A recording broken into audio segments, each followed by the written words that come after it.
와다누키 다미스케 중의원 의장, 구라다 히로유키 참의원 의장, 그리고 중의원과 참의원의 의원 여러분, 일본의 민주주의와 평화 수호의 전당인 이곳 국회 의사당에 서게 된 것을 매우 영광스럽게 생각합니다.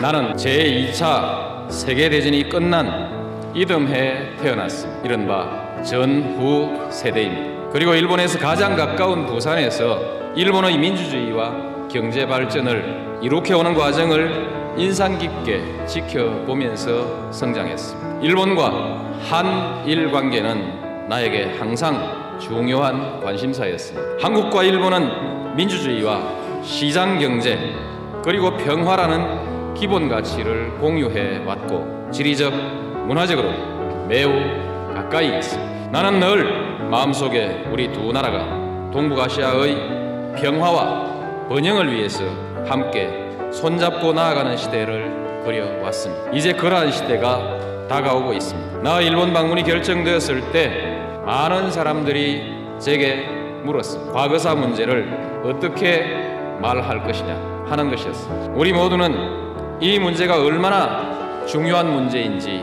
잘 알고 있습니다. 그러나 오늘 나는 이것을 넘어서는 말씀을 드리고자 합니다. 그것은 우리의 미래에 대한 얘기입니다. 우리의 아이들이 살아갈 30년, 50년 후의 동북아 질서에 관한 비전입니다. 나는 한일 양국 국민이 마음을 활짝 열고 진정한 화해와 협력의 시대를 열어나가는데 기여하고 싶습니다. 양국민이 과거사의 그늘에서 완전히 벗어나 서스럼없이 교류하며 서로 돕는 시대가 하루속히 열리기를 진심으로 바랍니다. 이것이 이 시대의 양국 지도자들이 함께 풀어가야 할 최우선의 과제이자 책무라고 생각합니다. 이번에 나와 고이즈미 총리는 동북아시아의 평화와 번영을 위해서 양국이 함께 협력해 나갈 것을 다짐했습니다. 참으로 뜻깊은 합의였다고 생각합니다. 이 시간 나는 의원 여러분께 오늘과 내일의 한국 그리고 한일 관계의 미래에 대한 희망과 포부를 말씀드리고자 합니다. 5년 전 한국은 심각한 외환 위기를 겪었습니다. 그때까지 매진해온 물질적이고 양적인 성장이 한계에 부닥쳤던 것입니다. 그러나 한국 국민들은 위기를 기회로 만들어내기 위해서 험난한 개혁의 길을 선택했습니다. 온 국민이 함께 고통을 감내하며 경제 전반의 구조개혁을 단행했습니다. 위기는 빠르게 극복되었습니다. 경제의 체질이 강화되었고 투명성도 높아졌습니다. 전국적인 정보화 기반이 구축되고 IT 산업이 비약적으로 성장했습니다. 우리가 위기를 극복하는 과정에서 일본을 비롯한 국제사회의 도움이 매우 컸습니다. 지금도 우리 국민들은 이를 감사하게 생각하고 있습니다. 이제 한국은 새로운 변화를 추구하고 있습니다. 양적인 성장의 한계를 넘어서 질적인 성장으로의 변화를 시작했습니다. 무엇보다 두드러진 것은 국민들의 적극적인 참여가 활성화되고 있다는 것입니다. 정치와 경제, 사회는 물론 외교와 안보 문제에 이르기까지 역동적인 참여의 문화가 뿌리내리고 있습니다. 지난 2월 출범한 한국의 참여정부는 이러한 시대적 흐름 속에서 탄생했습니다. 참여정부의 출범은 한국민들이 오랫동안 갈망해온 새로운 변화를 상징하고 있습니다. 그것은 원칙과 신뢰가 지켜지는 사회, 자유롭고 공정한 경쟁이 보장되는 나라, 국민이 진정한 나라의 주인으로 대접받는 정부입니다. 나는 가난한 농부의 자식으로서 넉넉지 못한 환경에서 자랐습니다. 독학으로 사법시험에 도전했고 판사로서 또 변호사로서 활동하다가 정치에 입문했습니다. 인권과 민주주의를 위해서 싸웠고 또 고초를 당하기도 했습니다. 지역주의를 거부하며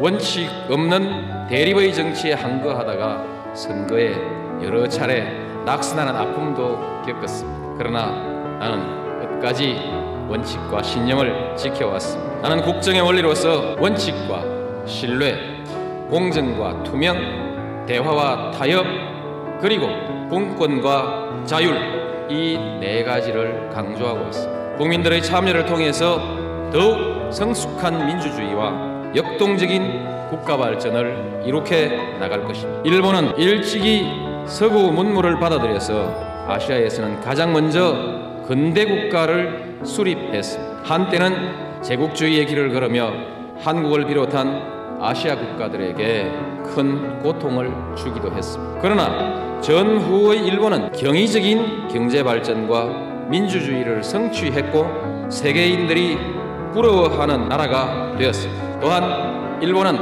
확고한 비핵 3원칙과 평화주의를 유지해 왔습니다. 세계 1위의 대외 원조국으로서 국제적인 신뢰와 평판을 쌓아왔습니다. 나는 땀과 지혜로서 오늘의 일본을 일으켜낸 일본 국민들과 지도자들에 대해서 깊은 존경심을 가지고 있습니다. 그러나 불행했던 과거사를 상기시키는 움직임이 일본에서 나올 때마다 한국을 포함한 아시아 각국의 국민들은 민감한 반응을 보여왔습니다. 방위 안보법제와 평화헌법 개정에 관한 논의에 대해서도 의혹과 불안의 눈으로 지켜보고 있습니다. 이와 같은 불안과 의혹이 전혀 근거 없는 것이 아니라면 또는 과거의 얽매인 감정에만 근거하고 있는 것이 아니라면 일본은 아직까지 풀어야 할 과거의 숙제를 다 풀지 못하고 있다는 것을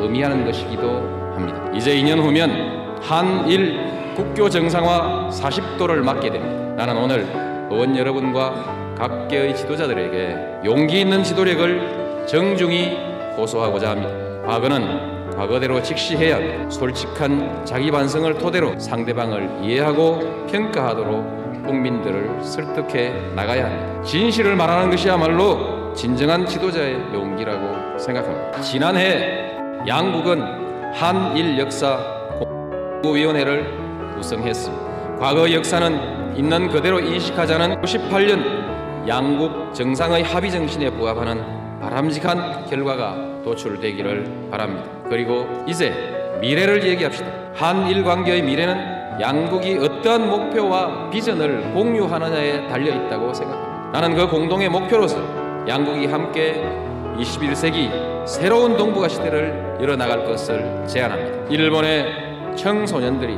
도쿄에서 기차를 타고 부산과 서울을 거쳐서 베이징까지 수학여행을 다녀오는 것은 결코 먼 미래의 꿈만은 아닐 것입니다. 유럽의 각국들은 이미 반세기 전에 미래를 위한 공동의 목표를 설정했습니다. 1957년에는 유럽 경제 공동체를 출범시켰습니다. 오늘날 유럽은 단일 시장, 단일 통화까지 실현했고 국민들 간의 마음의 벽은 허물어졌습니다. 한일 두 나라가 뜻을 함께하면 동북아시아에서도 이러한 협력의 미래는 얼마든지 가능할 것입니다. 동북아시아의 경제 규모는 이미 전 세계의 5분의 1을 넘어서고 있고 10수년 내로 3분의 1에 들어갈 것입니다. 인구는 유럽의 4배 이르고 있습니다. 여기에다 세계에서 가장 역동적으로 성장하는 시장과 무한한 성장 잠재력을 갖추고 있습니다. 그러나 이 지역 내에는 아직도 불신의 요소가 완전히 청산되지 않고 있습니다. 경제 발전의 격차도 있고 세계적인 지역 통합 추세에도 크게 뒤떨어져 있습니다. 따라서 21세기의 새로운 동북아 시대를 실현해 나가려면 누군가가 먼저 나서야 합니다. 바로 한국과 일본입니다. 무엇보다 한일 양국은 민주주의의 전통과 시장 경제의 경험을 공유해 왔기 때문입니다. 나는 평화와 번영의 동북아 시대야말로 양국의 지도자들이 국민들에게 얘기해야 할 한일 공동의 미래라고 확신합니다. 한국은 지금 동북아 시대의 도래에 대비하여 착실한 준비를 갖추어 나가고 있습니다. 참여정부의 정책 구상은 한국을 동북아 평화와 협력의 허브로 만들어 나간다는 것입니다. 유라시아 대륙에서 태평양으로 또 태평양에서 대륙으로 사람과 물자, 자본과 기술, 정보와 문화가 자유롭게 통과하고 머물 수 있는 선진 시스템을 구축하고자 합니다. 투명하고 공정한 경쟁의 장을 마련하고 내국인과 외국인의 차별이 없는 열린 시장을 실현하고자 합니다. 이러한 노력들이 성공을 거두면 한국은 동북아시아인들이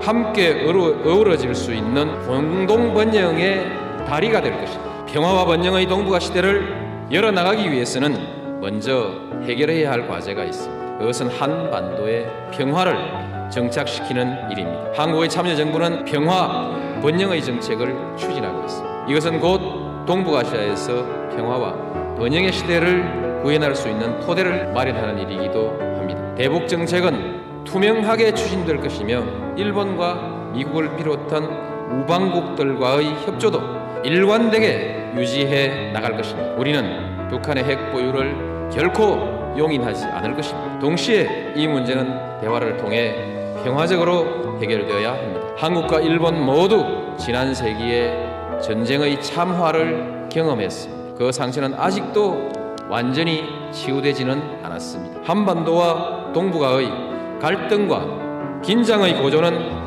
우리 모두의 불행입니다. 이것이 바로 우리가 북핵 문제를 평화적으로 해결해 나가야 하는 절박한 이유인 것입니다. 지난 4월 베이징에서 북한의 핵 문제를 평화적으로 해결하기 위한 첫 번째의 대화가 있었습니다. 나는 이 문제가 하루 이틀에 해결될 것으로 기대하지는 않습니다. 대화의 모멘텀을 살려나가야 합니다. 대화를 통해서 신뢰가 쌓이면 평화적인 문제 해결의 길이 열릴 것입니다. 그동안 일본 정부는 한반도의 평화와 북한 핵 문제의 평화적 해결을 위해서 적극적인 역할을 해주셨습니다. 특히 작년 9월 고이즈미 총리께서 북한을 방문하여 평양선언을 채택한 것은 매우 의미 있는 결단이었다고 평가합니다. 존경하는 의원 여러분, 나는 일본인 납치 문제로 인해서 일본 국민들이 받고 있는 충격과 고통을 잘 이해하고 있습니다. 또 일본이 북한의 핵과 미사일 문제를 크게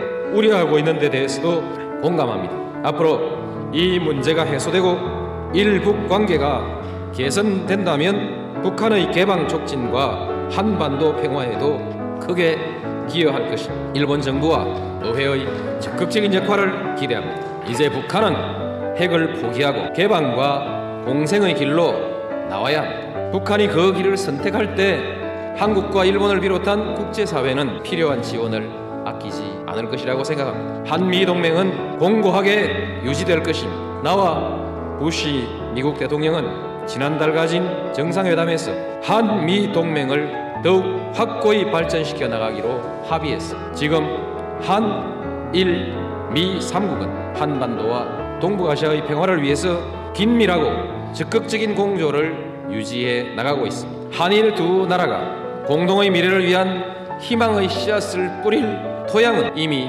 마련되어 있습니다. 지난해 우리 두 나라는 월드컵의 대성공을 함께 이루어냈습니다. 서울과 도쿄의 거리에 쏟아져 나온 젊은이들은 서로를 응원하고 격려했습니다. 또 양국에서는 한일 국민 교류의 해를 기념하는 100여 개의 행사가 열렸습니다. 한일 관계 발전의 밝은 내일을 보여주는 뚜렷한 증거들입니다. 나는 자연스러운 문화 교류가 두 나라 국민 간의 이해를 높이는데 매우 유익하다고 생각합니다. 일본 대중문화의 추가적인 개방 조치를 적극 검토해 나갈 것입니다. 한일 자유무역협정의 성공적인 추진을 위해서도 양국이 함께 노력해 가기를 희망합니다. 끝으로 의원 여러분께 한 가지 부탁의 말씀을 드리고자 합니다. 60만 제1 한국인들은 그동안 일본에서 지역사회와 한일 관계의 발전을 위해서 많은 기여를 해왔습니다. 나는 그분들이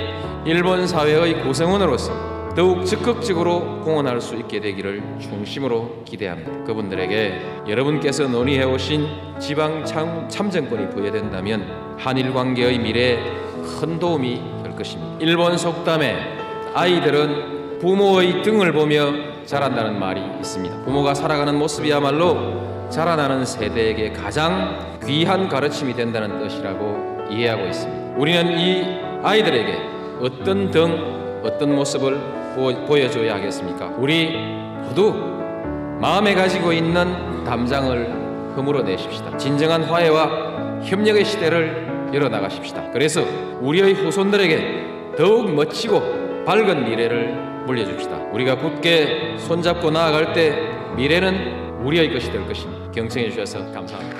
영상 잘 보셨나요?